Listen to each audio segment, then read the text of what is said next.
Donc, le deuxième document que je vous ai adressé parlait grosso modo des enquêtes ou des études épidémiologiques.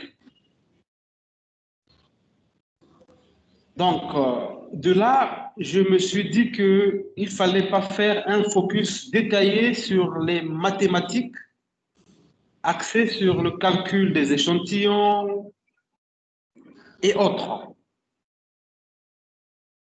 Et étant donné que l'intérêt, c'est que vous connaissiez la démarche en épidémiologie pour que quand vous ferez vos enquêtes, le terrain, que vous sachiez comment vous tenir, bien que vous ayez déjà des bases.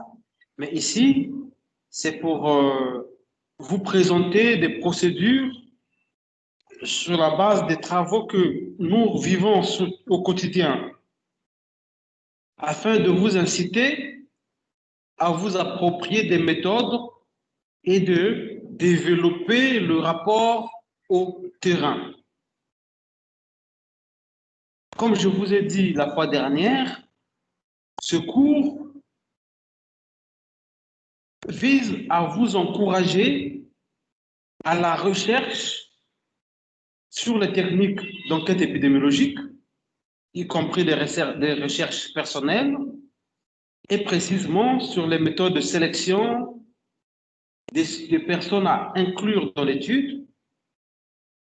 Aussi, j'aimerais susciter en vous l'esprit et l'éveil scientifique dans l'acquisition et le développement de la rigueur et de la clarté scientifique.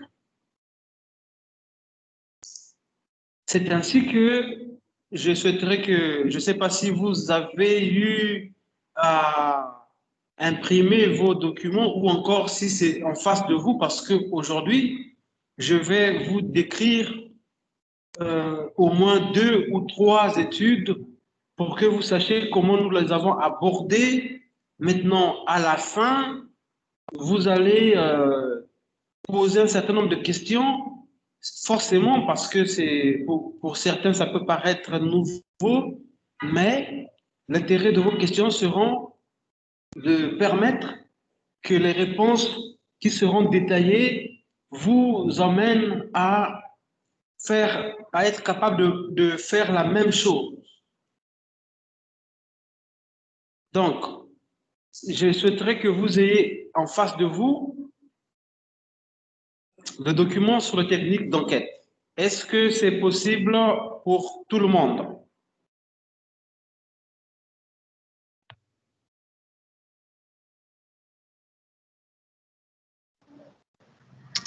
Ok, professeur, on peut le faire parce que tout le monde a le document. Merci. Merci de répondre aussi vite et au nom de tout le monde. Donc, vous voyez sur le tableau, la diapo présentée,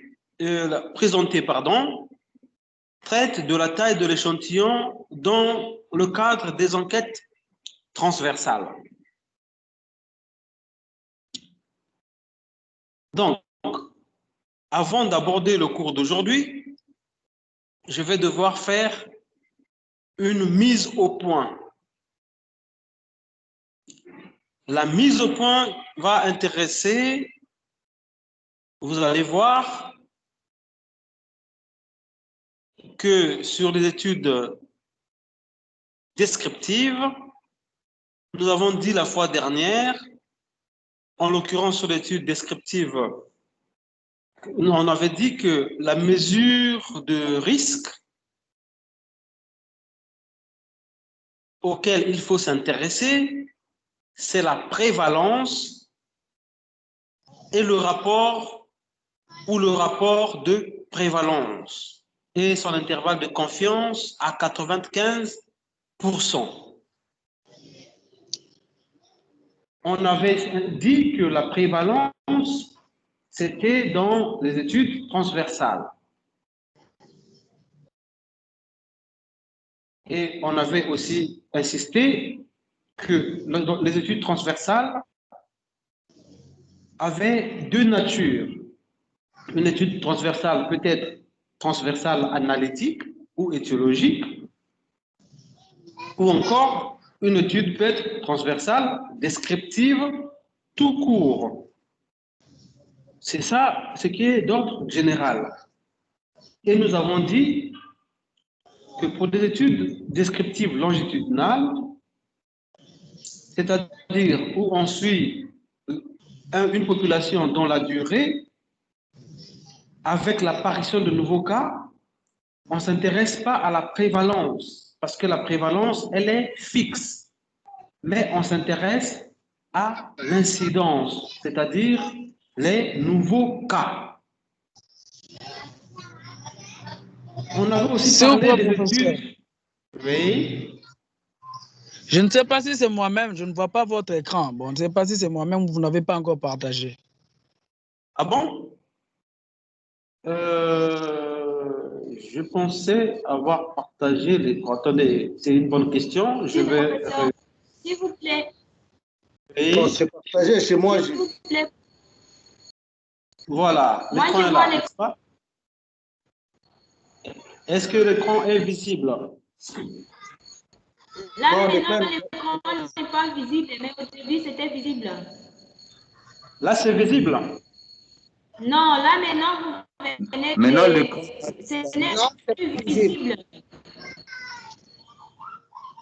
Ah. Donc là, vous ne voyez pas l'écran. Oui, ça va maintenant.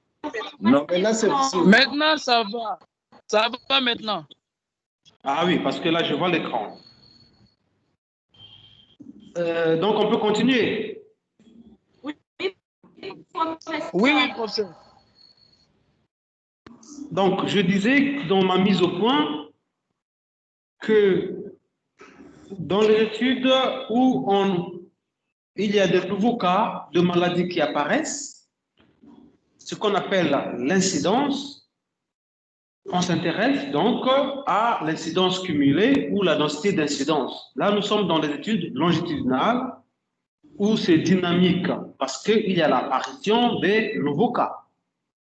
Mais on s'aperçoit aussi que dans les études de cohorte, c'est-à-dire où on suit la population sur une longue durée, il y a aussi l'apparition de nouveaux cas. Donc, dans les études de cohorte aussi, on parle de l'incidence. Même si le risque principal à mesurer, c'est le risque relatif. Que cela ne crée donc pas la confusion dans vos esprits. Encore, à dire que si une étude de cohorte où on suit les gens dans le temps arrive à la fin, c'est-à-dire qu'on se dit qu'il faut suivre la population pendant 4 ans dans la cohorte. Du 1er janvier 2021 au 1er, par exemple, janvier 2025, sur 4 ans, arrivé à 2025, on ne peut plus voir des nouveaux cas parce que c'est la fin de l'étude. À ce moment, on peut se dire que puisque la prévalence, c'est l'ensemble des nouveaux cas et des anciens cas, c'est-à-dire des cas incidents et les autres, on peut donc, dans une étude de cohorte, à la fin de l'étude de cohorte, calculer la prévalence. Parce que la cohorte sera à la fin et on considérera que toute cette période, il n'y a plus de mouvement, il n'y a plus de dynamique de population. C'est pour cela que vous verrez dans des articles scientifiques où on calcule la prévalence dans une étude de cohorte. C'est exceptionnel, mais quand on le dit, quand la cohorte arrive à la fin. Ensuite, on avait expliqué que l'étude de cohorte, par nature, c'était une étude où on suivait les patients dans le temps ou la population dans le temps en fonction de leur exposition pour un groupe de population.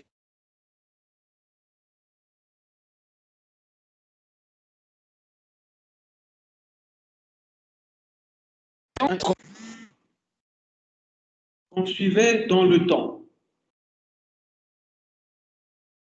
Et pour les études 4 et moins, nous avons précisé que c'était des études où on ne voyait pas l'apparition de la maladie dans le temps. Mais la maladie existait déjà et c'est pour cela qu'on parle de cas, donc des malades et de témoins, c'est-à-dire l'inverse, ou les non-malades. Dans ces études, on cherche à savoir pourquoi les gens étaient malades et pourquoi les autres ne l'étaient pas. On avait dit que les cas témoins, généralement, c'était ou sont des études historiques ou rétrospectives, alors que les études de cohorte sont prospectives. Ça, c'est d'ordre général. Mais il y a des cas particuliers.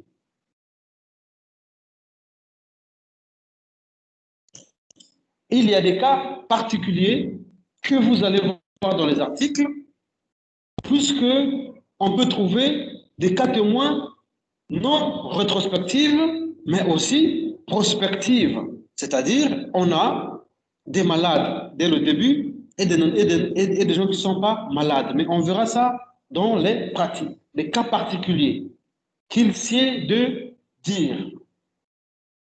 Après cette mise au point, tout en rappelant que nous n'allons pas insister sur les formules mathématiques et pour le calcul des mesures de risque, parce que même dans le travail, vous aurez les documents avec vous. Sur le terrain, dans les lieux de travail, vous aurez les formules. Il y a des logiciels qui sont là pour calculer ça. Ce qui est important, c'est de pratiquer, de comprendre et de pratiquer.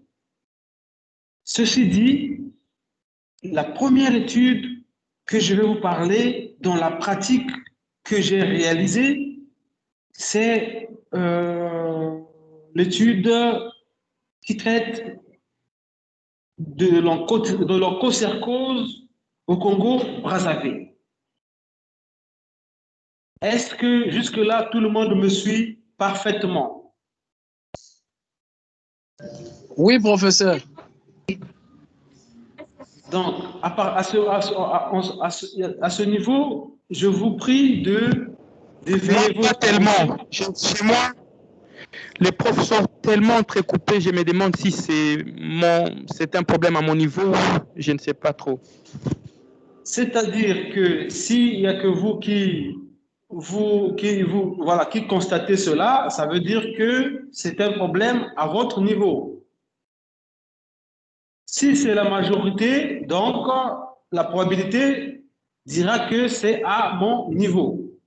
Dans tous les cas, si c'est à mon niveau, ce qui n'est pas exclu, le docteur Félicité pourra m'envoyer un message sur mon WhatsApp pour me dire que ça ne passe pas. Non, professeur, ce n'est pas à votre niveau. Merci. Ça passe très clairement. Merci. Donc, ici, nous allons voir comment on mène une étude transversale à travers l'exemple de l'étude sur l'onchocercose que j'ai conduit à Brazzaville.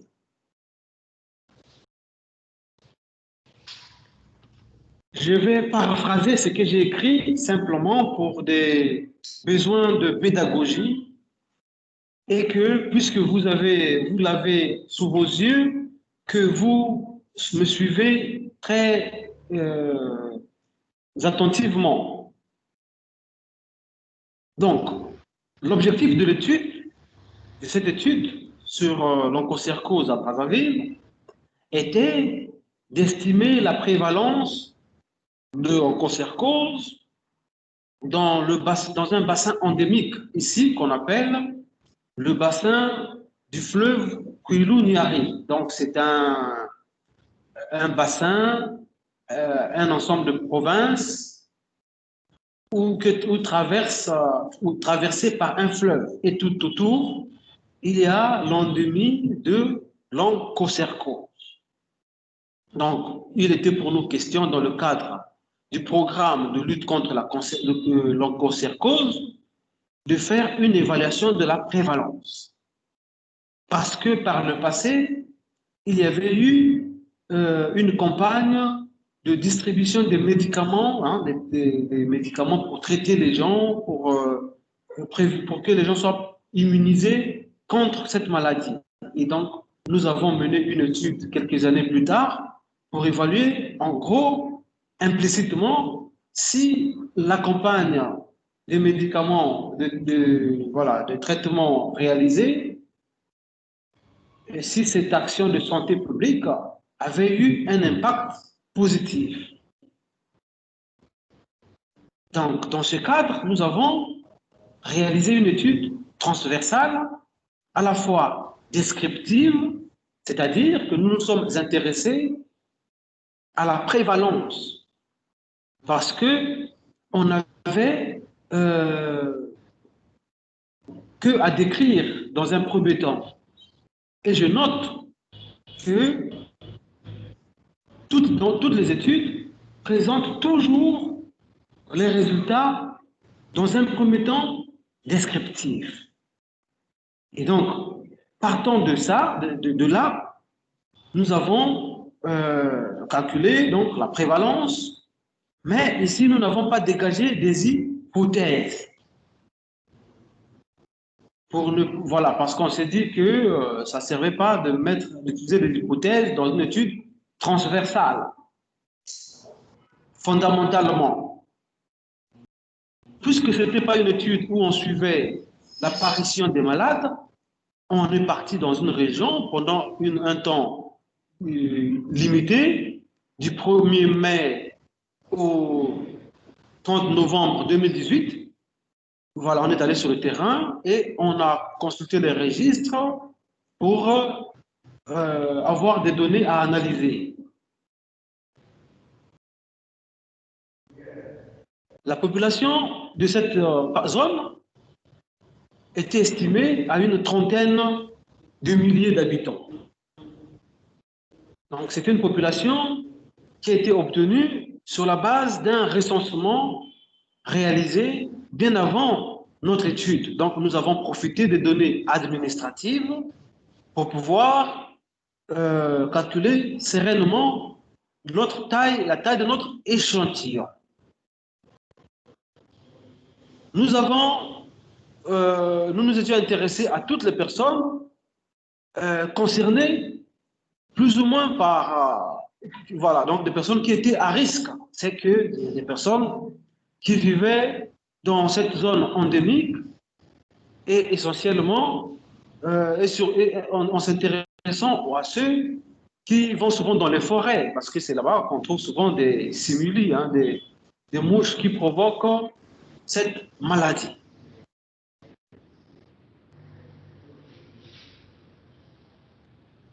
Comme le dit l'étude, nous nous étions dit que avant de calculer la taille de l'échantillon, par la formule que je vous ai montrée, je pense qu'elle est là. Voilà. Par cette formule, pour les études transversales, on appelle ça la formule de Schwartz. Quand vous allez rechercher dans la littérature, vous verrez que la formule, c'est la formule de Schwartz.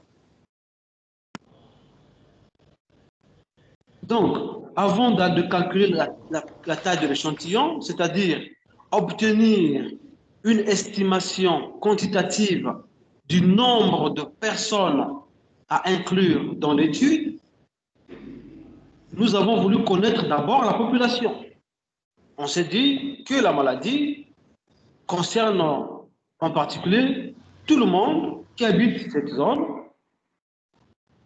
les personnes âgées de 5 ans et plus, parce qu'on s'est dit, bon, c'était très minime de voir les gens de moins de 5 ans.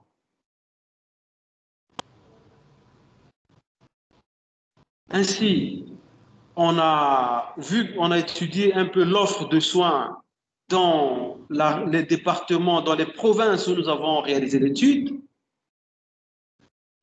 pour avoir une idée sur l'offre de soins. Parce que la maladie quand elle est en face, il faut aussi voir la réponse. Donc, en ce qui concerne l'offre de soins, la littérature ou encore nous avons constaté qu'il y avait cette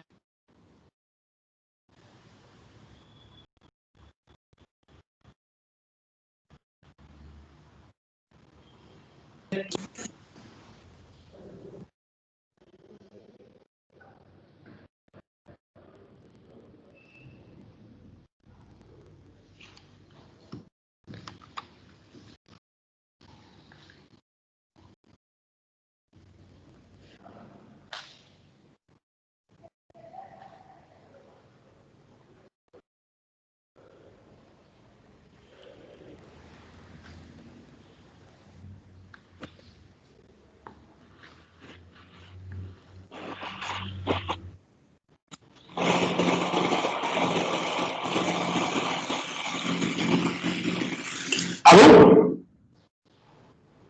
Nous avons été interrompus. Est-ce que vous êtes avec moi? Oui, professeur. Oui, professeur. Merci. Excusez-moi, j'ai reçu un coup de fil qui a court-circuité notre échange. Donc, je disais que nous avons dans notre zone d'études 49 centres de santé intégrés. Dans notre système de santé, les systèmes de santé intégrés font partie du premier échelon de l'offre de soins, comme chez vous, bien évidemment. Donc, c'est des centres de premier échelon du système de santé. Et dans cette zone d'études, sur les 49 centres de santé intégrés, nous avons des hôpitaux de base au nombre de 7. Bon, ici, c'est la description de l'offre, de l'organisation du système de santé dans la zone d'étude. Maintenant, pour l'échantillon, avant d'aller sur le terrain, nous nous sommes dit qu'il nous faut, sur la base des données du recensement administratif de la zone, que nous avons obtenu au niveau des mairies, de la préfecture, de là-bas, on calcule la taille de l'échantillon. Parce qu'on ne peut pas prendre tout le monde. Ce n'est pas évident de faire prendre les voitures, aller faire un recensement qui est du pouvoir, dans la plupart du temps, que de l'État, voilà, du gouvernement. Et nous avons donc utilisé la formule qui se trouve sur la diapositive pour obtenir la taille de l'échantillon. Mais il nous fallait une prévalence, que vous voyez le P. Nous avions pris delta, qui est le dénominateur. Le delta de notre étude, nous avons choisi un delta de 0,03, c'est-à-dire une précision de 3%. On aurait pu prendre 0,05, ce qui n'est pas un péché. Nous avons pris 0,03 parce que j'avais souhaité m'aligner à la précision que l'OMS a l'habitude de prendre dans les études pareilles. Ensuite, j'ai pris une prévalence de 50,4%. Parce que la prévalence, c'est une proportion, donc il faut toujours parler en termes de pourcentage. Donc, nous avons pris une prévalence de 50,4%. C'est une prévalence obtenue dans les études antérieures sur l'onchocercose. Ça veut dire quoi? Que lorsque vous n'avez pas une prévalence, une valeur de P dans une étude, à ce moment, vous êtes conduit à prendre un P, c'est-à-dire une prévalence. Vous pouvez prendre une prévalence au Congo-Brazzaville ou en RCA voilà, dans des pays où le paysage est plus ou moins, où le paysage épidémiologique est similaire à la zone d'étude. Maintenant, si vous ne trouvez pas de prévalence, le chemin le plus court que les chercheurs font, c'est de couper la poire en deux. C'est de couper la poire en deux, c'est-à-dire de prendre 50%. Si vous ne trouvez pas dans la littérature une prévalence, alors vous allez dire dans votre méthodologie que n'ayant pas trouvé de prévalence attendue, n'ayant pas trouvé de prévalence théorique, nous choisissons de prendre 50%. Et vous appliquez, ça vous donnera aussi une taille de l'échantillon qui est scientifiquement crédible. Donc, en appliquant cette formule, nous avons trouvé un échantillon de 1067 à enquêter. 1067 personnes à enquêter. Donc, nous sommes dit que quand on fait des enquêtes populationnelles, pour augmenter la puissance de notre échantillon, nous allons multiplier ce nombre par 2. Ce qu'on appelle dans les techniques de sondage ou les techniques d'échantillonnage épidémiologique par effet grappe à 2. Donc, on a multiplié par 2. Et nous avons obtenu un échantillon de 2134 personnes. Pourquoi nous avons utilisé un effet grappe? L'effet grappe, comme vous avez vu dans l'exposé écrit que je vous ai envoyé, ça vient du mot grappe. Au départ, dans l'histoire, on parlait de grappe de raisin.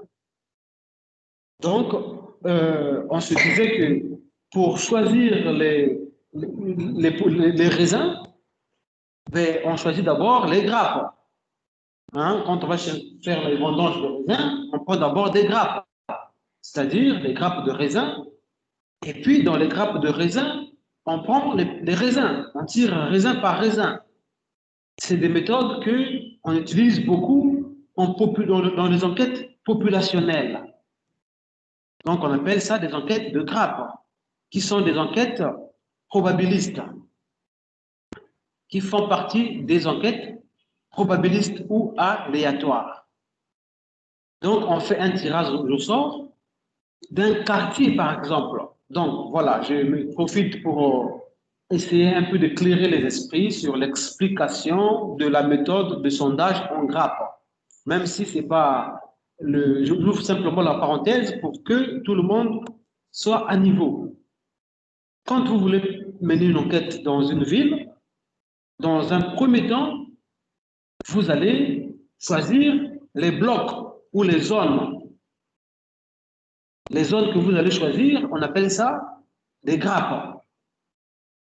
Vous n'allez pas choisir comme ça, il faut tirer au sort. C'est-à-dire, si par exemple c'est à Kinshasa, j'ai jamais eu la chance d'arriver à Kinshasa, j'espère qu'un jour je viendrai visiter cette belle ville. Eh bien, vous prenez par exemple des bouts de papier, vous écrivez Njili, vous mettez dans un seau, vous écrivez sur un autre bout de papier Limité, vous mettez dans un seau, vous écrivez des quartiers, vous mettez dans un seau. Après, vous vous dites que comme notre budget ne nous permet que d'aller dans 5 quartiers, sur les 20 quartiers que nous avons, on va tirer 5 boules, mais que vous ne voyez pas, donc vous allez plier pour cacher l'identité des quartiers, donc c'est-à-dire les noms des quartiers. Donc, on appelle ça tirage au sort sans remise. Comme une loto. Vous tirez une fois, si c'est limité, c'est limité. 2 fois, si c'est Njili, au fur et à mesure. quand vous aurez 5 zones ou 5 quartiers, à ce moment, c'est dans ces quartiers que vous irez enquêter vos populations. On va dire que ces quartiers, c'est des grappes de raisins, c'est des grappes de population de personnes. Voilà, donc les personnes deviennent comme des raisins, donc c'est des grappes de sujets ou de population. Mais, voilà, donc c'est un peu ça l'esprit. Maintenant, ce qui est intéressant dans les sondages en grappe, c'est que quand on choisit une grappe, vous allez sur le terrain, vous enquêtez tout le monde qui se trouve dans la grappe.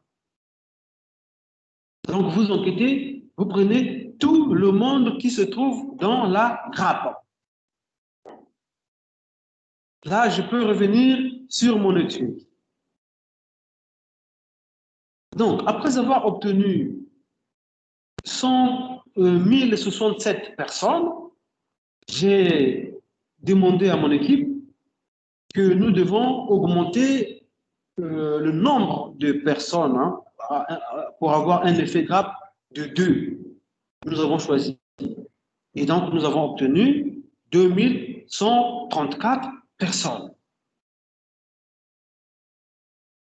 Donc, nous étions à l'aise. On s'est dit, bon, on a quand même un maximum de personnes. Dans les zones rurales, c'est beaucoup pour mener notre étude.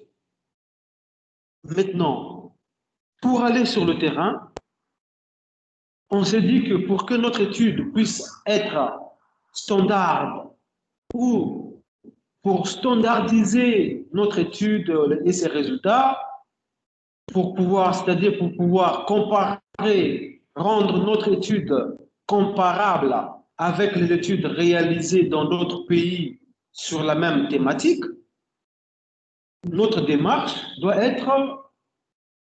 nous permettre de rendre notre étude comparable. Et c'est ainsi que nous avons procédé par le choix de 30 quartiers ou blocs qu'on appelle 30 grappes dans cette grande superficie. Parce que l'OMS recommande de choisir 30 grappes. Donc, on s'est dit que pour être crédible aux yeux de l'OMS, on va choisir nous aussi 30 grappes parce que c'est scientifiquement recommandé. Maintenant, quand on choisit 30 grappes, on s'est dit que on va choisir dans la grappe 71 personnes par grappe. Mais ici, à la différence de ce que je vous ai dit, que normalement dans les études, dans les sondages en grappe, on prend tout le monde dans la grappe, ici, nous n'avons pas pris tout le monde pour faire comme l'OMS. Si on avait des moyens, on aurait pris tout le monde comme l'étude de grappe le recommande. Mais là, nous nous sommes alignés aux instructions de l'OMS. Nous en avons pris que 71 personnes par grappe. Et quand on multiplie 71 personnes par 30 grappes, nous avons eu donc un échantillon qui a baissé. Au lieu d'avoir 2134, on a arrondi l'échantillon à 2130 personnes à enquêter. Parce que 30 fois 71 donne 2130. Cette technique d'échantillonnage que nous avons utilisée ici, on appelle ça la technique d'Anderson, que vous allez voir avec les études, beaucoup d'enquêtes populationnelles. Donc ça, c'est juste la théorie, la technique d'Anderson. Donc c'est un peu ça. Donc, vous avez vu que nous avons fait 2 tirages. Le premier tirage, c'était de choisir 30 grappes. Donc, on ne va pas dire, ce n'est pas le choix, je voulais dire. Hein.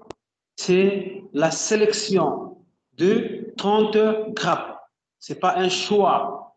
Dans le sondage, on ne choisit pas comme ça, sauf si c'est des choix raisonnés dans le cadre des sondages non probabilistes. Donc, ici, nous avons choisi, nous avons sélectionné 30 grappes. Et dans la suite, donc quand on a fait le premier choix, voilà, c'est ce que je voulais dire. Quand on a fait le premier tirage de 30 grappes, on appelle ça premier degré. Dans les enquêtes, un tirage signifie degré. Donc, premier tirage, c'est premier degré. Ensuite, on fait un deuxième tirage où on choisit les personnes. Parce que le premier tirage, on a choisi des grappes. Et le deuxième tirage, on a tiré des personnes dans les grappes. C'est-à-dire, c'est quand j'ai parlé du raisin tout à l'heure, si vous choisissez des grappes de raisin, après, il faut choisir des raisins. Vous sélectionnez des grappes, après vous sélectionnez des raisins. Excusez-moi du verbe choisir que je suis en train d'utiliser de façon permanente. Ici, ce n'est pas des choix, c'est la sélection. Voilà. Donc, quand on fait deux tirages, ou deux tirages, on dit 2 degrés. Une fois réalisé ces 2 degrés, et une fois que nous avons obtenu le nombre de personnes à contacter, nous nous sommes dit qu'il faut donc passer au calcul parce que nous avons tout, voilà, nous avons la population, nous avons tout ce qu'il faut. Donc, on a le nombre. Maintenant, il faut expliquer en détail cet échantillonnage. Nous avons 2130 personnes à enquêter.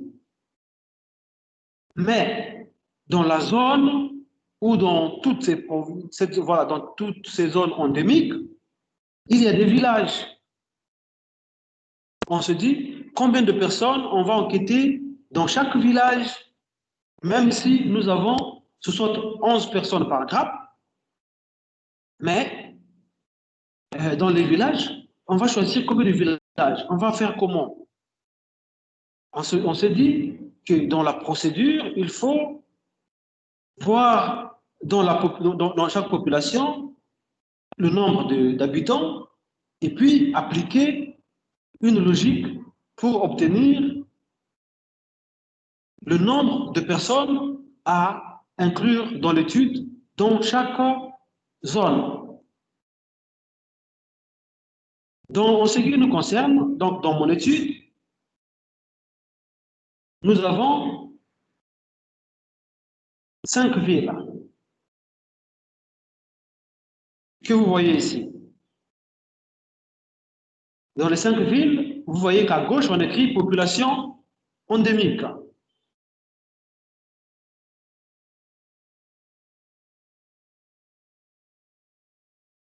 La première ville a 7458 personnes. La deuxième, 7988. La troisième, 691. Et la quatrième, 1022.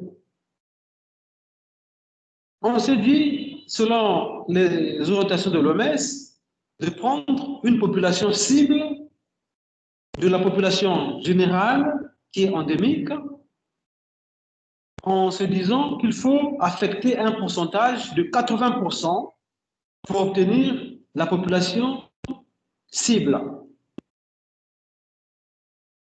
Donc, vous voyez que 80% de la première ville, ça nous donne 5966, et ainsi de suite. Et la somme nous donne 13 727 personnes.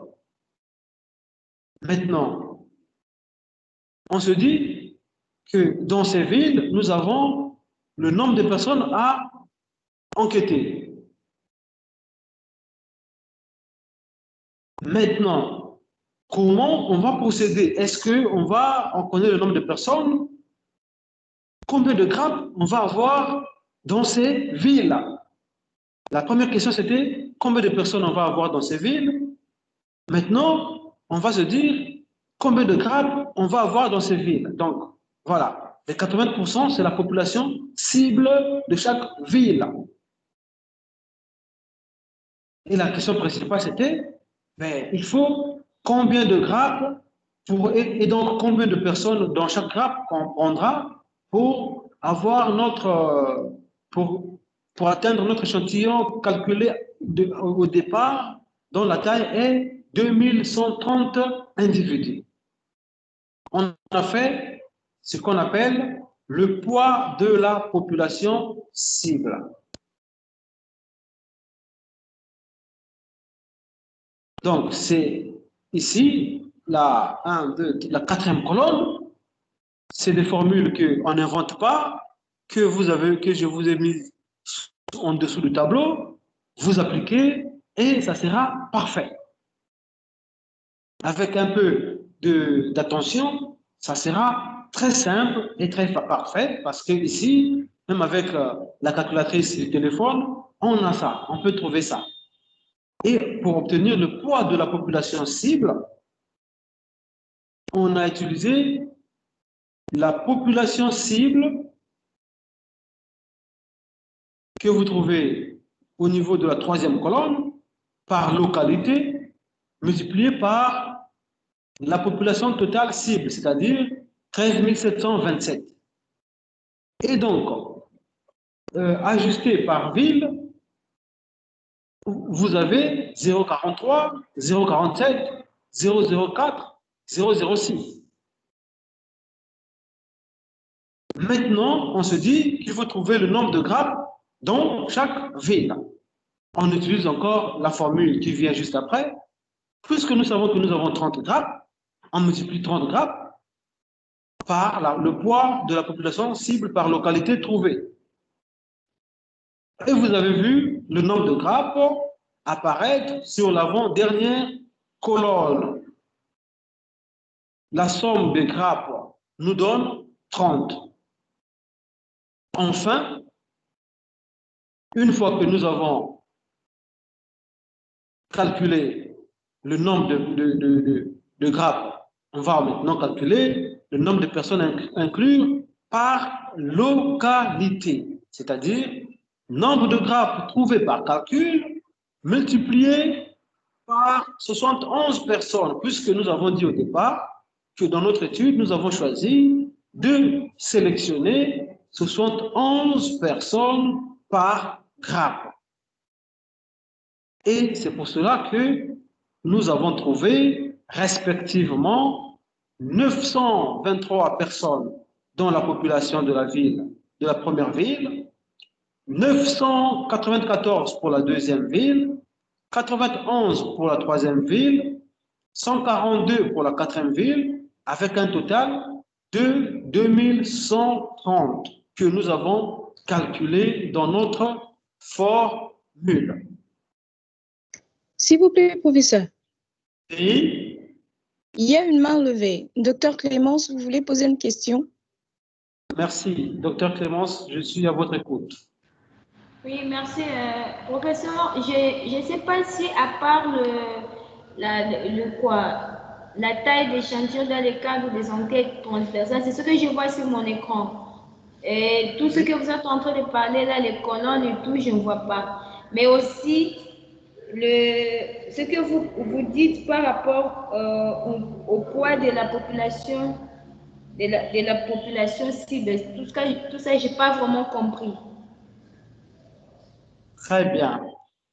Donc, premièrement, je vous demande de regarder la formule qui est au tableau. D'accord?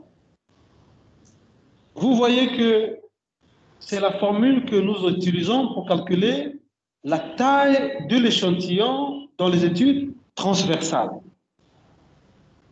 Comme ici, nous sommes dans une étude transversale, nous avons utilisé cette formule pour trouver un échantillon de 1067 personnes, comme vous voyez sur votre document.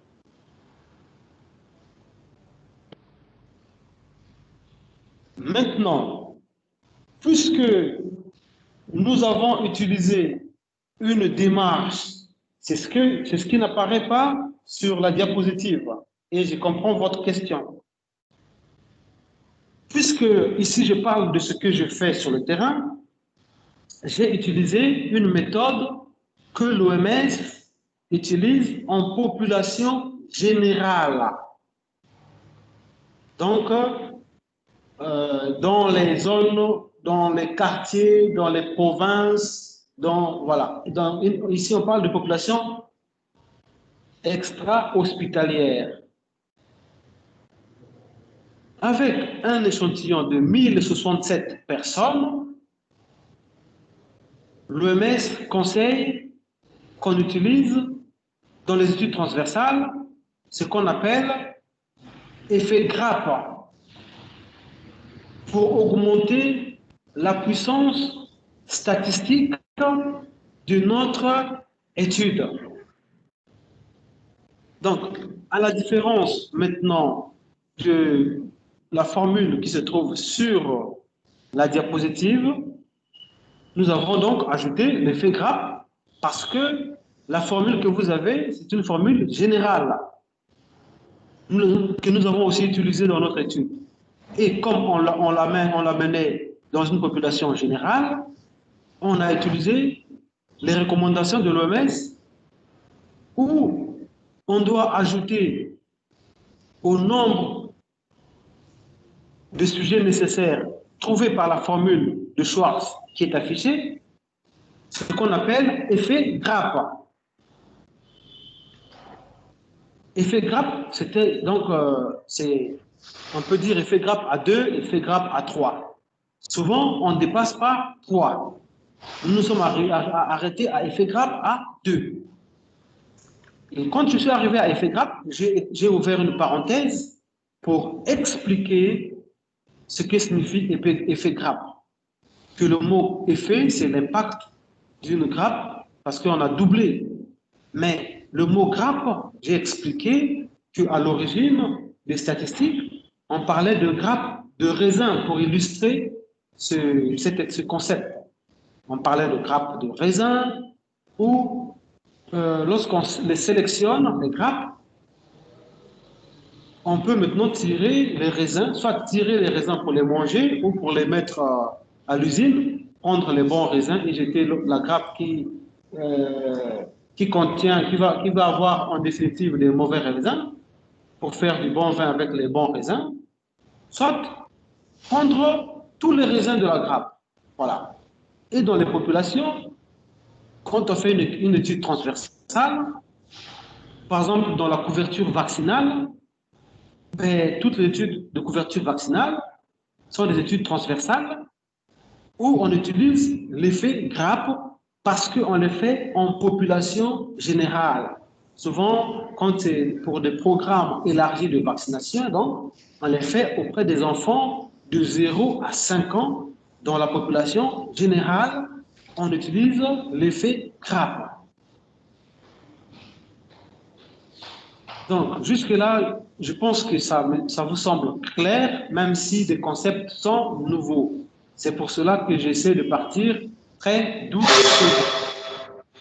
Donc, si vous avez compris jusque-là, c'est déjà très bien. Une fois qu'on a un effet grappe à 2, ça veut dire quoi? On prend le nombre de sujets nécessaires trouvés par la formule qui est au tableau, dans notre cas 1067, et on multiplie ce nombre par 2, puisque effet grappe ici, c'est effet grappe à 2. On multiplie par 2, ce qui nous donne un échantillon de 2134 personnes. Voilà, donc comme vous avez compris cet enchaînement, vous êtes éligible pour devenir expert OMS pour les enquêtes de terrain ou pour les couvertures vaccinales, parce que vous avez la démarche ici bien détaillée. Je poursuis ma présentation ou mes explications. S'il vous plaît, professeur. Oui. S'il vous plaît, professeur, il y a une autre main levée. Madame Fifia? Oui, juste professeur. Oui, je voulais que vous puissiez répondre un peu si on a l'effet grappe à deux. Très bien. L'effet grappe à 2, ça veut dire que vous multipliez par 2 la taille de l'échantillon trouvé.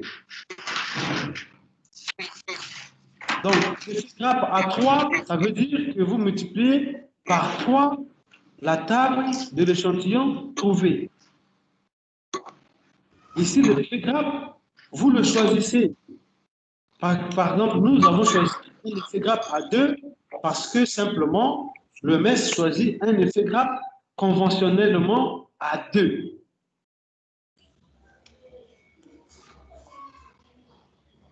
Est-ce que je me suis fait comprendre ou bien est-ce que je vous ai fait comprendre ce que vous souhaitez? Oui, professeur, merci. Je vous en prie. Donc ici, vous ne souffrez pas, ne soumettez pas votre imagination à des exercices difficiles. Dès qu'on trouve 1067 personnes, on croise les mains parce que la suite, on ne réfléchit plus. On applique simplement la formule. Ce qui était plus important pour nous, c'était de trouver le nombre de sujets nécessaires à partir de la formule qui est au tableau. Maintenant, la suite... Excusez, professeur. S'il vous plaît, professeur. S'il vous plaît, professeur. Je voudrais savoir qu'est-ce qui conduit le choix de 2 ou de 3. Alors, le choix de 2 ou de 3 dépend de vous. Maintenant, les critères de ces choix dépendent au minimum, on prend à 2. Alors, ça dépend de votre taille de l'échantillon. Si plus la taille est petite, alors que nous voulons avoir un échantillon à haut poids statistique, ben, on aura tendance à multiplier par un effet grappe à 2 ou à 3, ou même plus, selon les possibilités. C'est pour avoir une taille élevée. Parce que l'étude populationnelle, si vous allez vacciner les gens dans la zone, par exemple à Lubumbashi, si vous n'avez que 71 personnes, ça ne va pas marcher, n'est-ce pas? C'est pour cela qu'on fait effet grappe pour qu'on puisse avoir un échantillon important. Voilà, c'est simplement ça. C'est pour avoir un échantillon important. Et puis, c'est ce que vous allez, je profite de vous dire ça pour que vous le notez, dans les études de grappe, si l'avantage, c'est d'avoir des grands nombres pour pouvoir couvrir le maximum, comme toute étude a toujours des limites ou des inconvénients, l'inconvénient principal, c'est que dans le groupe ou dans la grappe, les personnes qui s'y trouvent ont des caractéristiques souvent différentes. C'est-à-dire on peut trouver dans la grappe des gens qui sont gros, des gens qui sont minces, des gens qui sont malades, des gens qui ne sont pas malades. Voilà. Donc, dans la grappe, il n'y a pas ce qu'on appelle l'homogénéité des sujets inclus dans la grappe. Et donc, je reviens pour insister sur la réponse, que les critères qui conduisent à obtenir un effet grappe à 2, à 3 ou même à 4, c'est par rapport à la taille de l'échantillon trouvé. Donc, le souci, c'est d'avoir un grand nombre pour avoir ce qu'on appelle une puissance statistique. Est-ce que vous avez compris jusque-là?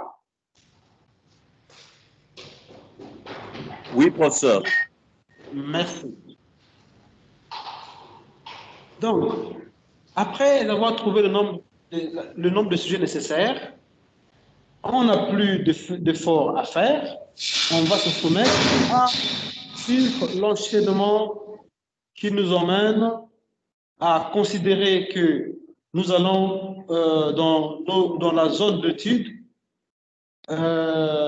sélectionner 30 grappes, comme le recommande l'OMS. Et donc, quand on a 30 grappes, Ben, on va multiplier par 71 parce que le MES recommande de choisir 30 grappes. Si vous prenez votre calculatrice, vous divisez, par exemple, vous divisez le nombre de la taille d'échantillon par 71, par 30, vous allez avoir, je crois, 71. Voilà. En divisant 2134 fois 30, on a 2130 et quelques poussières. On considère 2130. Ensuite,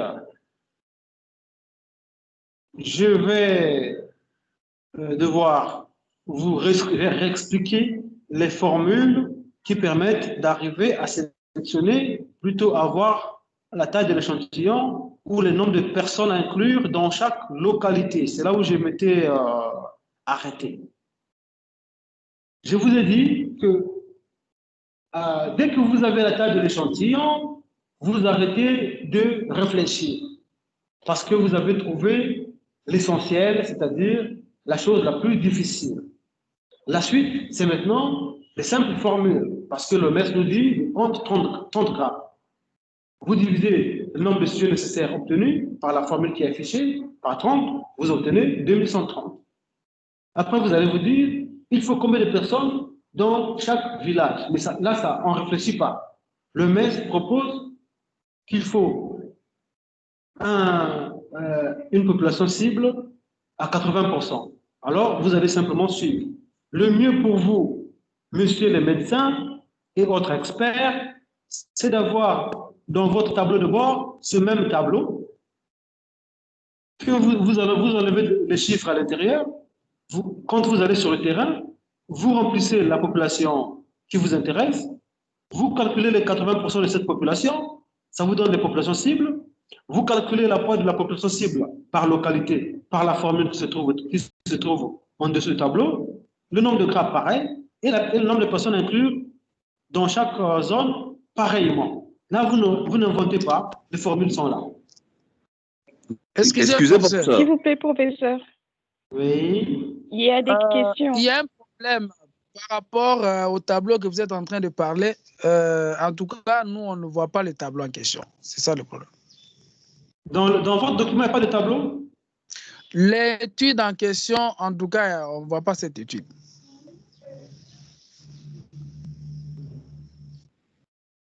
Donc, dans le document, je ne voulais pas envoyer.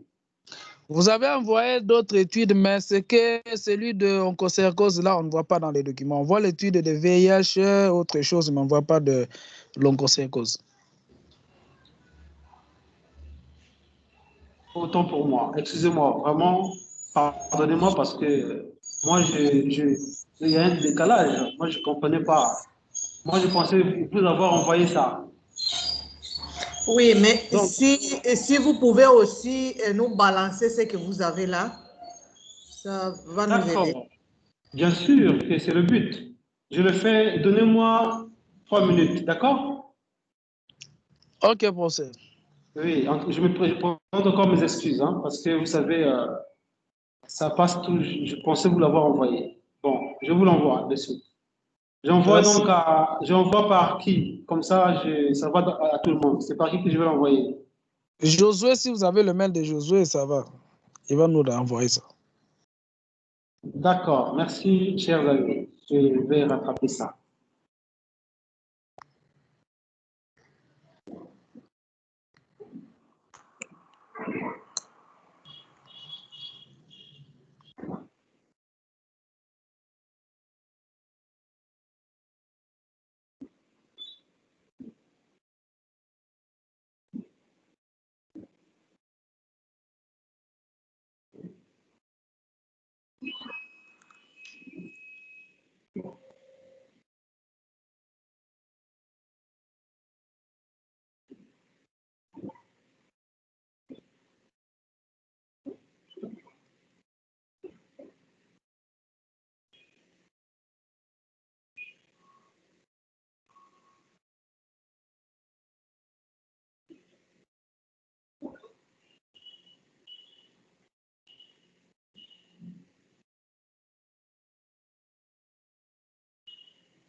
Je n'ai plus de son.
professeur.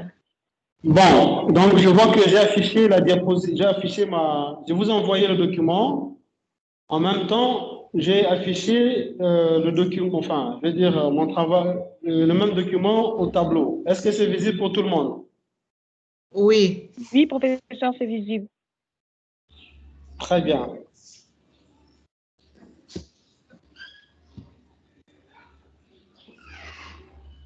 Donc, en bas du tableau, comme vous voyez, il y a des formules qui nous permettent d'avoir tout ce que j'étais en train de décrire. Vous voyez qu'à gauche, nous avons la population endémique par ville, hein, la deuxième colonne. La troisième colonne, la population cible de 80%. J'ai dit tout à l'heure que nous n'inventons pas 80%, c'est la démarche de l'OMS. Donc, c'est ce que vous ferez sur le terrain si jamais vous avez une étude populationnelle épidémiologique. Et puis, on trouve pour chaque localité le poids de la population cible qui permettra de trouver le nombre de cas par ville et le nombre de personnes à inclure dans chaque zone ou ville. J'espère que là, ça paraît un peu clair maintenant. Donc, ceci dit, vous avez en définitive, pour l'échantillon trouvé de 2130 individus à inclure dans l'étude, nous avons pour chaque localité, par exemple dans la première ville, 923, deuxième ville, 994, troisième, 71, quatrième, 142. Ça, c'est la technique qu'on a dit tout à l'heure de l'OMS pour les enquêtes populationnelles. C'est pour cela que j'ai indiqué pour ce tableau source de la population en zone endémique, Programme national de lutte contre l'onchocercose Congo. Hein, donc, c'est la source de nos données. Une fois nous avons ces personnes, on se dit maintenant, il faut chercher à trouver la prévalence que nous recherchons. Mais comme dans toutes les études, la partie descriptive est la première, vous voyez que ici, dans le tableau suivant, pardon, je vais un peu trop vite, dans le tableau suivant, nous avons fait une description de la population avec quelques caractéristiques telles que l'âge, la profession et l'ancienneté de résidence dans la zone endémique. Ancienneté qui fait allusion à l'exposition. Donc, hein, plus les gens mettent longtemps, plus ils sont exposés à ces mouches. Voilà. Et la profession, parce que la littérature, en fonction de cette thématique, nous apprend que les gens qui vivent des champs, qui vivent de la chasse, qui vont en brousse, sont souvent exposés à des piqûres de ces mouches qui entraînent l'onchocercose. Et vous voyez, nous avons l'âge ici. Donc, ça, c'est juste un tableau pour décrire la population de l'étude. Dans un autre tableau que je n'ai pas présenté ici, on a présenté aussi le sexe. Donc, ici, vous voyez qu'on a divisé les âges en tranches. On a le nombre, donc le nombre de sujets enquêtés. Et on a le pourcentage.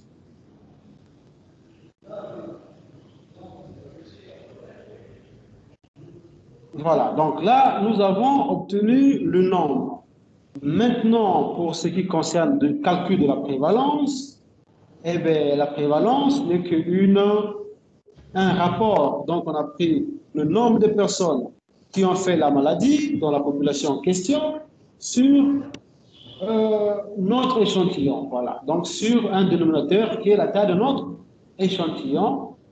Et dans l'étude, que je n'ai pas présentée en totalité ici, parce que ce qui m'intéressait, c'était la démarche, comment j'ai réalisé l'étude, pour que chacun de vous aussi se dise que si je réalise la même étude, comment je vais arriver à la terminer. Donc, nous avons eu une prévalence, pour votre information particulière, de 11,4%. Donc, c'est très élevé parce que selon l'OMS, pour l'onchocercose, il faut atteindre un seuil de moins de 5% pour prétendre éliminer cette endémie.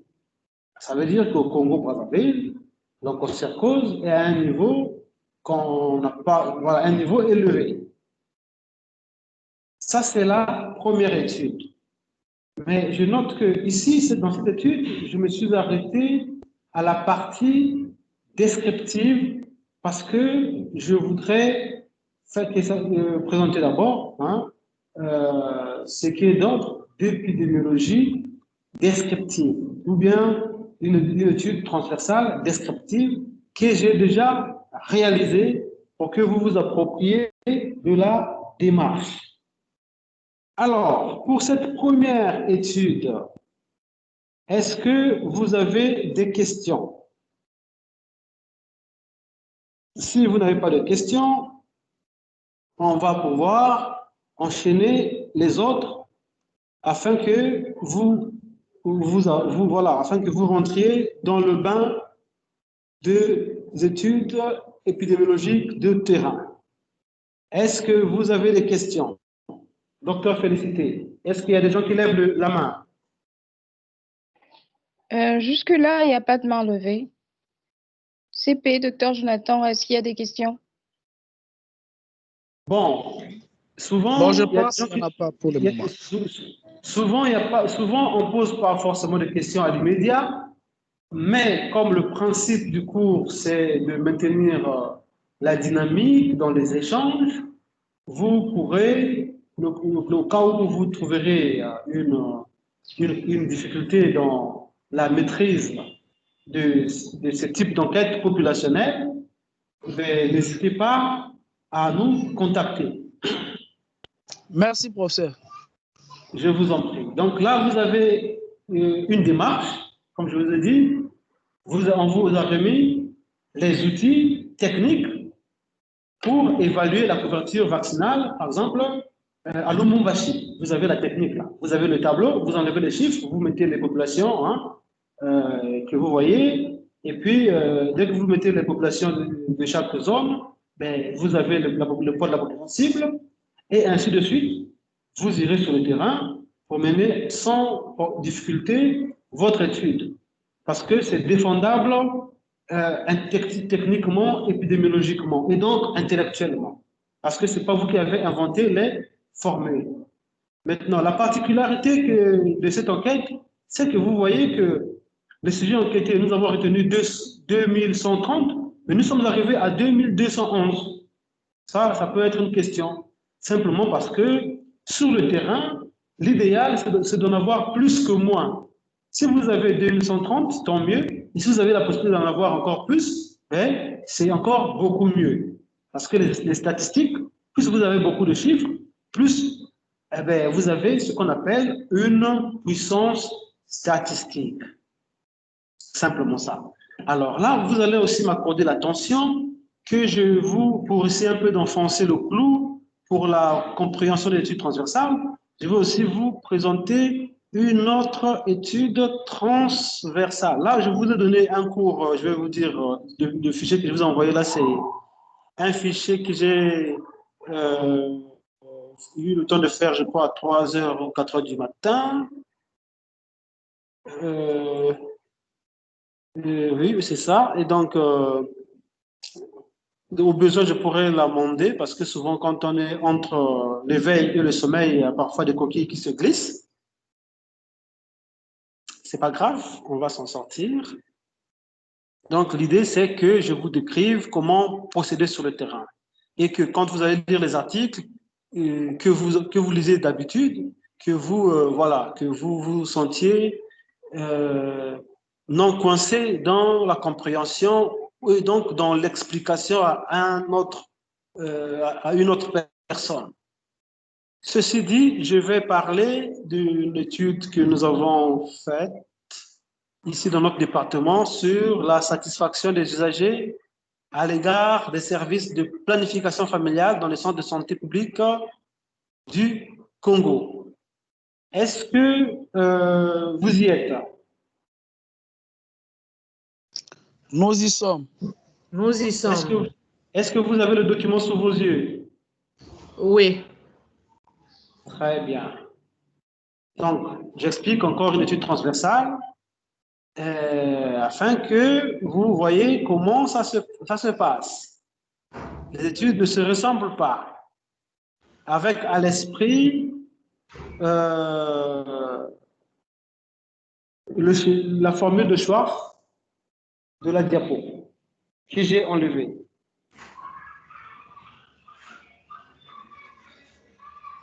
Donc, dans cette étude, vous voyez que ici, dans l'étude de cette satisfaction, nous sommes ici dans les centres de santé. Donc, nous ne sommes pas dans la population générale.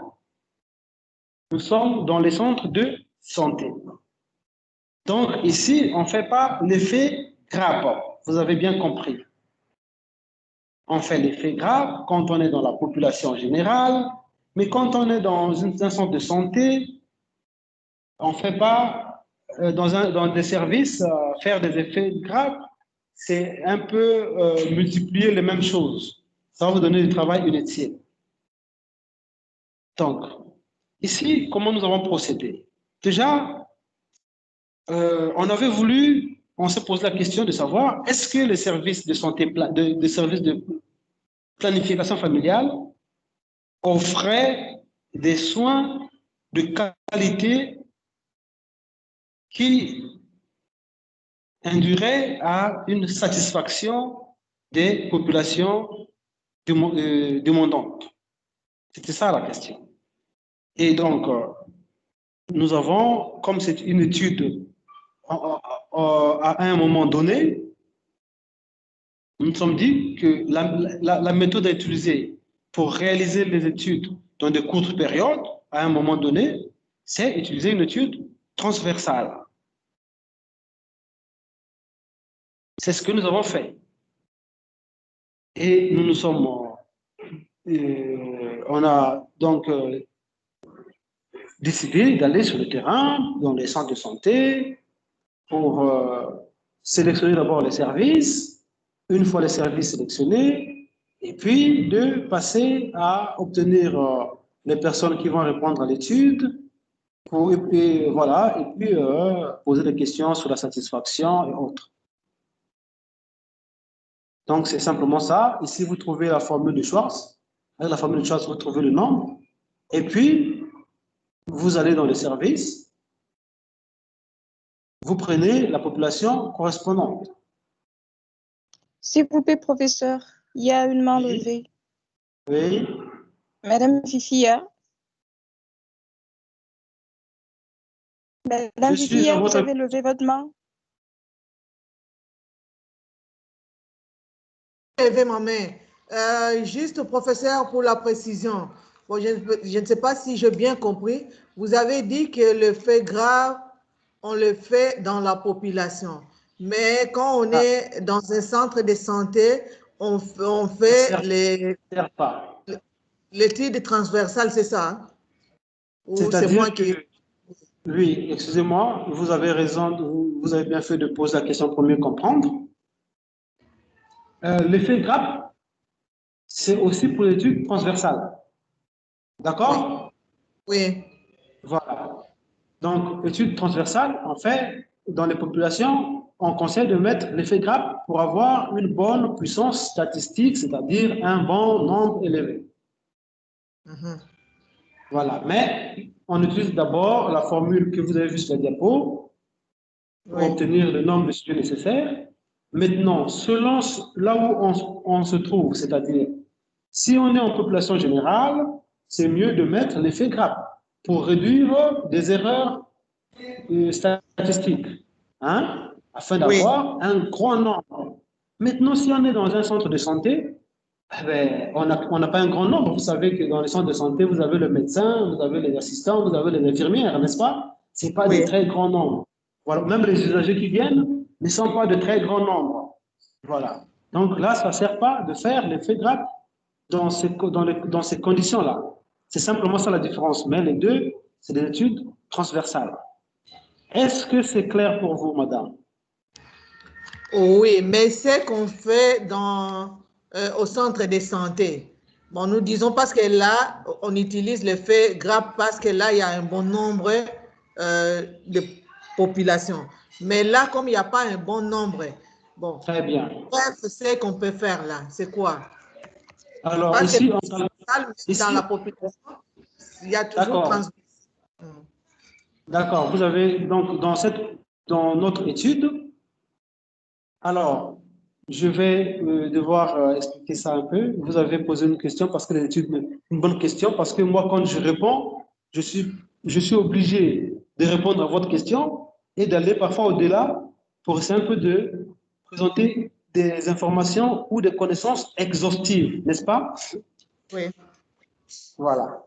Donc, vous avez vu que dans la première étude, nous avons utilisé la formule pour trouver la taille de l'échantillon dans l'étude transversale. On a dit que l'échantillon, c'est quand on ne peut pas faire le recensement. C'est pour ça qu'on fait l'échantillon. Sinon, si on avait des moyens, on ferait que des recensements partout pour mener des enquêtes.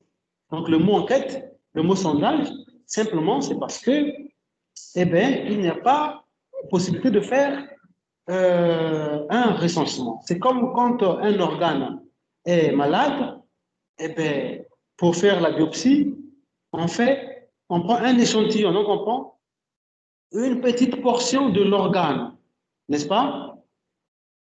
Donc, c'est ça. On fait aussi, ça c'est prendre une biopsie, c'est un sondage. Donc, on tire une portion de l'organe pour faire des analyses dans la pâte. Voilà, donc pour la première étude, on a utilisé la formule.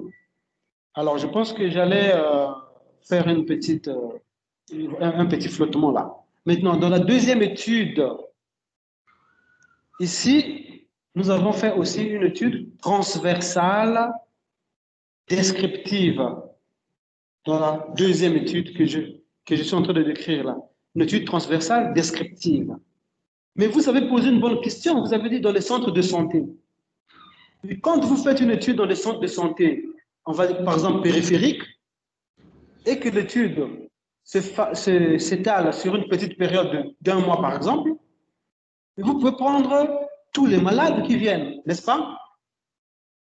Parce que dans les villages ou dans les centres de santé, du moins de notre pays, quand vous prenez tout le monde qui vient dans un centre de santé intégré, mais ils ne sont pas beaucoup. Ce n'est pas les mêmes personnes qui reviennent forcément. On appelle ça un sondage, une sélection exhaustive. Une sélection exhaustive. C'est ce qu'on appelle par sélection exhaustive. Donc, on a pris tout le monde parce qu'on n'a pas besoin de faire un sondage. Est-ce que c'est clair pour tout le monde jusque-là?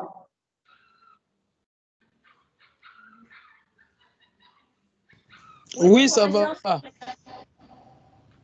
Pardon? Oui, c'est clair. Voilà. On fait un sondage exhaustif. C'est pour cela que vous allez voir dans les articles que plus de 60% des études transversales descriptives, dans plus de 60% des études transversales descriptives ou non descriptives, l'échantillonnage est souvent, on fait des sondages exhaustifs. En fait, c'est une erreur sémantique. Hein. Quand on dit sondage exhaustif, en fait, on prend tout le monde. Mais dans la littérature, vous verrez le groupe de mots sondage exhaustif. Parce que les gens ne sont pas nombreux, on prend tous. Ceci dit que la taille d'échantillon qu'on calcule par formule, c'est la taille minimale, avec l'idée qu'on ne sera pas obligé de prendre tout le monde de manière exhaustive. Mais si vous avez la possibilité de prendre tout le monde, eh bien, ne calculez pas la taille de l'échantillon. Est-ce que c'est clair? Oui. Très bien. Oui, professeur. Si vous êtes nombreux en cours, si par exemple vous là vous êtes une dizaine, c'est ce que j'ai compris. Si vous étiez 4000, comme dans les formations des facultés, ben, à ce moment-là, si on n'a pas la possibilité de prendre 4000, mais je calcule la taille de l'échantillon avec la formule de Schwartz, certainement que j'aurai moins de 4000 et je serai plus aisé de mener mon étude. Mais si j'ai la possibilité de prendre tout le monde, de vous prendre les 10, mais je vous prends et je vous soumets à un questionnaire. Donc, c'est pour cela que la deuxième étude que je vous présente sur la satisfaction des sujets quant au service de planification familiale dans les centres de santé publique du Congo, ici nous avons pris, dans notre échantillon, vous voyez, on a pris 635 clients, on appelle ça comme ça, nichés, c'est-à-dire nichés, donc on avait retrouvé dans les 27 établissements de santé inclus dans l'analyse. Donc ici, nous avons fait quoi? Nous avons sélectionné les établissements de santé. Comme on avait fait tout à l'heure, on avait sélectionné 30 grappes. Ici, on a pris 27 établissements de santé. Après, on a pris les patients qui venaient consulter dans cet établissement de santé. Et une fois qu'on a ces patients, on a posé des questions simplement. Après, on a voulu savoir leur satisfaction. Donc, vous lirez un peu les résultats. Vous verrez qu'il n'y a rien de compliqué ici. C'est des proportions, ce n'est pas des prévalences, parce que la prévalence en rapport avec la maladie. Mais ici, c'est leur perception sur les services de santé. Donc, des gens qui ont pensé que l'offre des services de planification familiale était c'était donné avec une bonne organisation, ou certaines donnaient des appréciations négatives et vice-versa. Donc ici, c'est une étude de perception. Maintenant, ce que je vais vous donner comme une information, c'est quoi? Vous avez vu la première figure. On appelle ça le camembert. La première figure que vous voyez là, le titre, c'est en bas, normalement. Hein, le titre, c'est en bas. Je crois que je n'ai pas présenté le titre, n'est-ce pas? Donc, l'information que vous devez avoir, que vous connaissez certainement, c'est que pour représenter les tableaux, on met tableau, le titre, c'est en haut.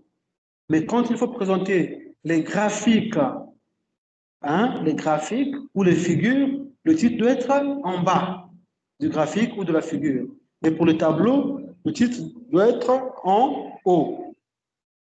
Maintenant, vous avez vu que là, je montre un tableau avec le titre en haut, mais devant le tableau, quand on met tableau 1, j'ai mis 2 points, c'est faux. On ne met pas 2 points. Quand on met table 1, on met 1 point devant 1. Mais on ne met pas 2 points. Là, j'ai commis une erreur. Dans l'article, on a commis une erreur. Même si on a publié, ceux qui ont fait la revue de l'article n'avaient pas fait attention pour voir cette coquille. Voilà. Est-ce que par rapport à cela, vous avez une question? Là, j'ai présenté 2 études transversales descriptives. Je vais maintenant présenter des études transversales analytiques. Est-ce que le docteur Félicité pense qu'il y a des gens qui lèvent la main? Oui, professeur, il y a une main levée. Madame Fifia, votre main levée. Non, je pense que c'est l'ancienne main. Peut-être par mes gardes que je l'ai laissée. D'accord. Ok. D'accord. Très bien, très bien. Bon, est-ce que vous vous sentez avec la première étude, si vous allez sur le terrain pour faire la couverture, l'évaluation de la couverture vaccinale, vous serez moins embêté, que vous êtes armé? S'il vous plaît, professeur, il y a une autre main levée. Docteur Clémence. Oui, je vais poser la question. Le professeur a dit que pour la deuxième étude, on a sélectionné 27 établissements avec 635 clients. Alors la question est de savoir, et les 27 établissements ont été sélectionnés aussi en faisant la même, la même technique que pour la première étude, c'est-à-dire on prend tous les, on ne sait pas si les établissements étaient au nombre de combien au total et comment on a sélectionné les 27, voilà. Est-ce que c'était seulement 27 établissements ou il y avait beaucoup plus que ça? Non, il n'y avait que ça. Alors, vous avez bien compris que toutes les études ne se ressemblent pas dans l'échantillonnage forcément, hein. Donc, vous avez vu que ça ne se ressemble pas. Ce qui est important, c'est le principe. Dans la première étude, c'est une étude transversale, populationnelle. Ok. Une étude transversale, populationnelle. Dans la deuxième étude, nous avons fait un sondage, un tirage aléatoire simple. On a pris tous les centres et puis on a dit que par rapport à nos moyens, on ne peut pas prendre plus de personnes. Et du coup, nous avons tiré au sort 27 centres de santé. Après, quand nous sommes partis dans les 27 centres de santé pour enquêter les gens, et on a pris tous ceux qui venaient, tout le monde. Voilà, on a pris tout le monde. Donc, un échantillonnage exhaustif. Et nous avons eu, pendant cette période d'études, un échantillon de 635 clients. Est-ce que c'est clair? Maintenant, là, vers la fin, c'est pas clair parce que quand vous dites que vous avez fait l'échantillonnage, les tirages au sort des 27 établissements. Donc, quand on fait les tirages au sort, à moins que c'est moi qui ne comprends pas, quand on fait les tirages au sort, je me dis que c'est qu'il y avait plus d'établissements que ça. Parce que oui, c'est ça. c'est-à-dire excusez-moi, oui, c'est ça. En fait, vous dites la même chose que moi, mais peut-être avec des mots différents, ou encore, je n'ai pas bien communiqué. Je disais ceci, qu'on a tiré au sort 27, c'est-à-dire qu'il y avait plus d'établissements, n'est-ce pas? Et nous avons pris dans le lot, on a tiré au sort 27 établissements sur l'ensemble des établissements, voilà, sur l'ensemble des centres de soins intégrés. Okay. Donc, on a tiré 27 sur plusieurs. Maintenant, c'est dans les 27 que nous avons envoyé les enquêteurs pour remettre les questionnaires aux clientes. D'accord. Est-ce que c'est clair? Oui, c'est clair. S'il vous plaît, professeur. C'est-à-dire, si je comprends bien, vous avez fait l'échantillonnage à deux niveaux. Premièrement, vous avez fait un tirage au sort et puis deuxièmement, vous avez fait une sélection exhaustive. Très bien. Alors là, vous êtes épidémiologiste. Donc, on a fait un premier degré, c'est ça, non? Un premier degré. Oui. Mais on n'a pas fait 2 degrés. Parce qu'on a fait un premier degré, après on a pris tout le monde. Ok.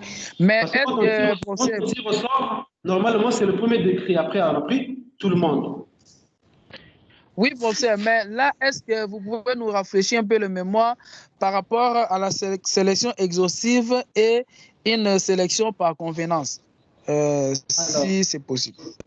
Alors, par convenance, c'est ce qu'on appelle sélection par choix raisonné. C'est-à-dire que c'est vous qui choisissez la personne, parce que c'est par convenance. C'est vous qui choisissez. Vous êtes là au bon moment, au bon endroit. C'est comme quand on fait, voilà, vous êtes quelque part, et vous arrivez par exemple dans le centre, et vous prenez pas les gens au hasard, n'est-ce pas? Vous choisissez, vous dites, madame, est-ce que je peux vous poser une question. Oui. Donc, c'est vous qui choisissez, n'est-ce pas? Là, vous faites un choix. Donc là, c'est vraiment un choix raisonné. Il n'y a pas de probabilité. Donc, ça veut dire quoi?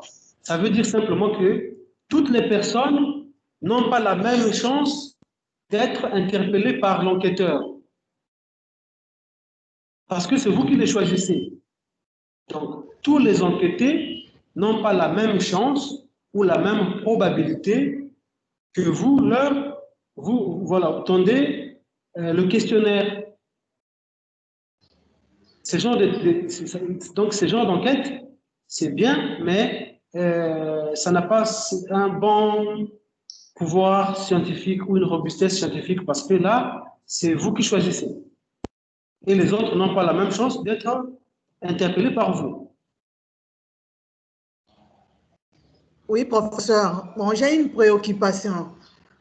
Comme nous avons dit que dans les structures sanitaires, on fait... Pardon?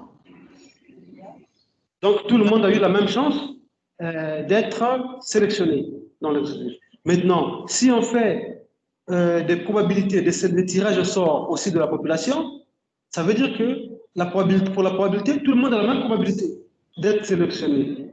Parce que c'est le hasard qui joue. Ce n'est pas vous qui décidez. Est-ce que vous avez compris ça, comme ça?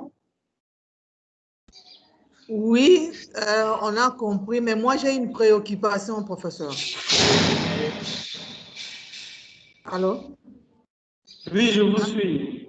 Oui, vous avez dit que dans les structures sanitaires, on fait la sélection exhaustive.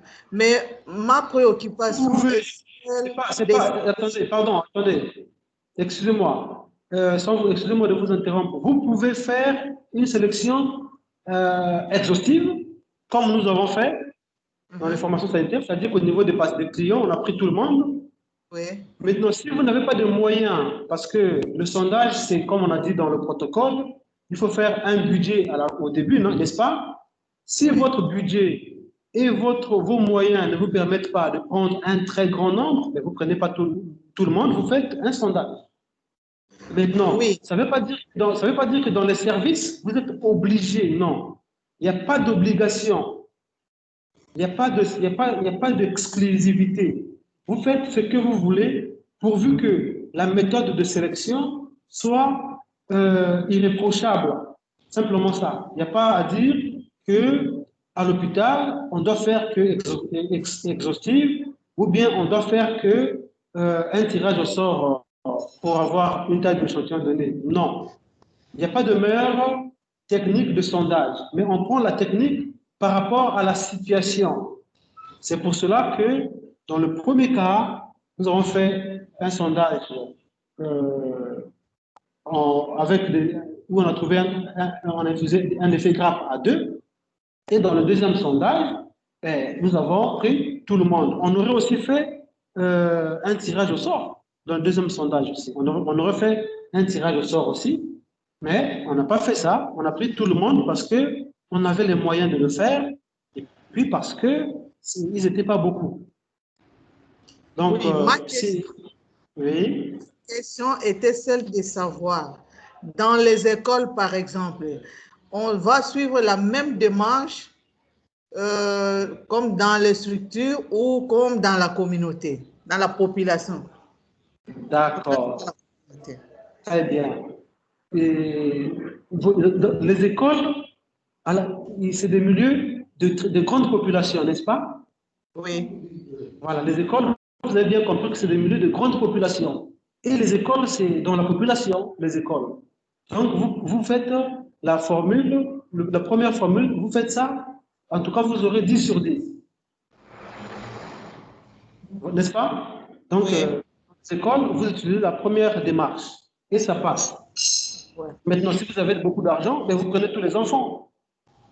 Si vous n'avez pas beaucoup d'argent, vous faites comme dans le premier cas. D'accord, merci professeur. Je vous en prie. Une autre main levée?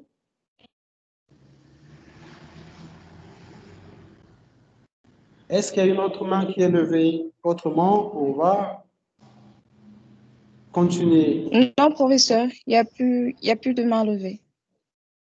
D'accord. Je vais prendre 5 minutes pour recharger mon appareil. Gardez l'écoute.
Allô?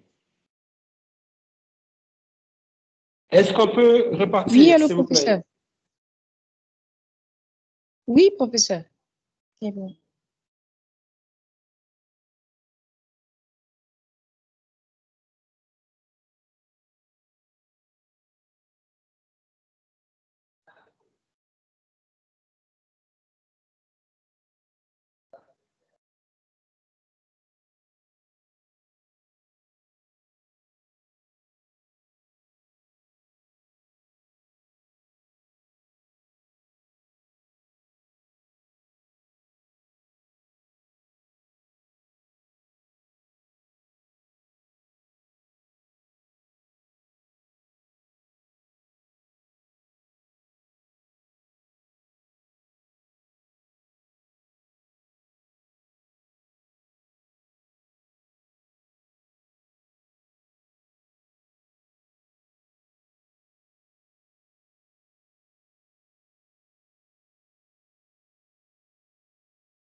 D'accord, on peut repartir, hein?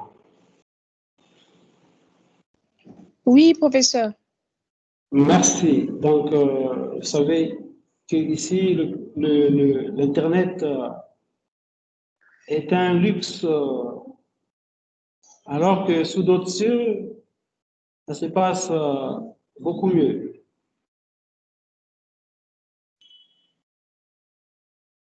Donc là, on me signale S'il vous plaît, professeur. Oui. Juste vous signaler qu'il reste 11 minutes.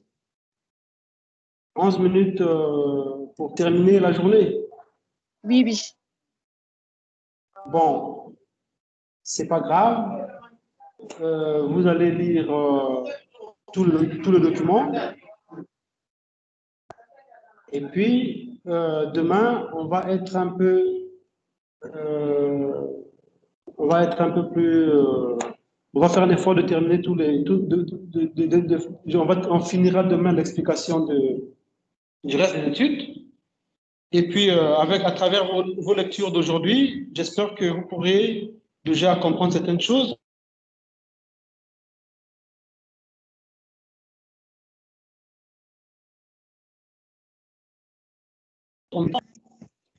Allô? Oui, allô, professeur. Oui. Donc, on peut arrêter pour aujourd'hui et puis on continue demain. D'accord?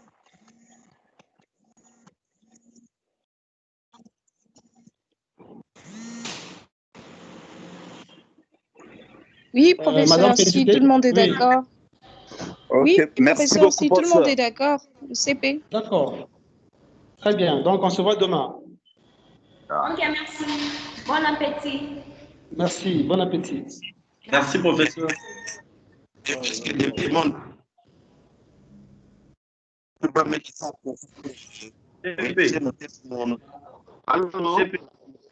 CP. Allô? Allô, bonjour, CP. Allô, Oui, professeur? bonjour, Jean Blaise.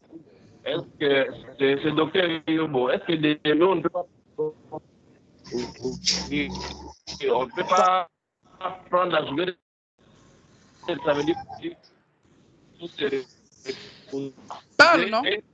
assimiler toutes les matières et puis faire nos TP?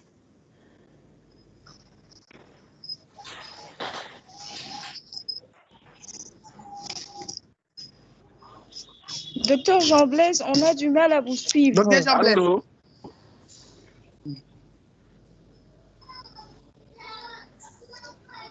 Docteur Jean Blaise, on ne vous Allô? suit pas. Si c'est un problème qui nous concerne nous-mêmes, on peut en parler après. Docteur Jean Blaise disait si on ne peut pas nous laisser la journée des samedis pour assimiler et faire les TP. Allô? Bon, là, Mais là, c'est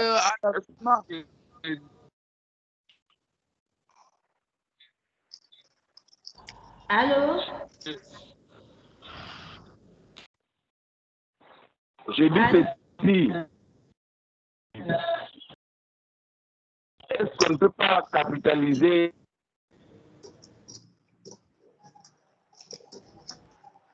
la journée de samedi de demain?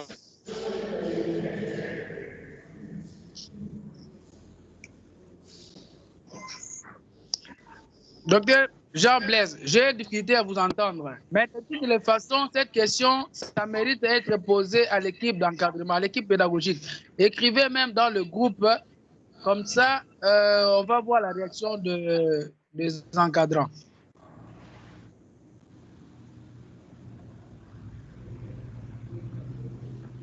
C'est bon?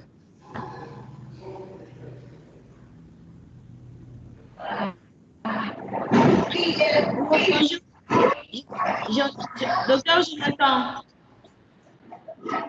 Oui, je suis. Oui, docteur Jonathan, moi je crois que c'est que docteur Jean Blaise a dit, vu que c'est lui qui va proposer, ça ne sera pas vraiment très très sympa. C'est mieux que vous puissiez le faire étant que chef de promo. Vous dites que non, il y a des amis qui ont proposé ceci, cela. Ok, c'est bon. Nous allons demander ça. Nous allons écrire ça dans le groupe. Nous allons écrire ça dans et profiter de vous travailler en équipe comme on se répartit. CP. Allô, CP. On va écrire ça dans le groupe. D'accord. Là, c'est que je venais de parler. Docteur Clémence ou frère Josué, c'est lui qui avait commencé l'enregistrement, peut arrêter puisque tout ce que nous disons entre. Est-ce qu'on peut arrêter avec l'enregistrement du cours d'aujourd'hui? Merci. Hein? Ok.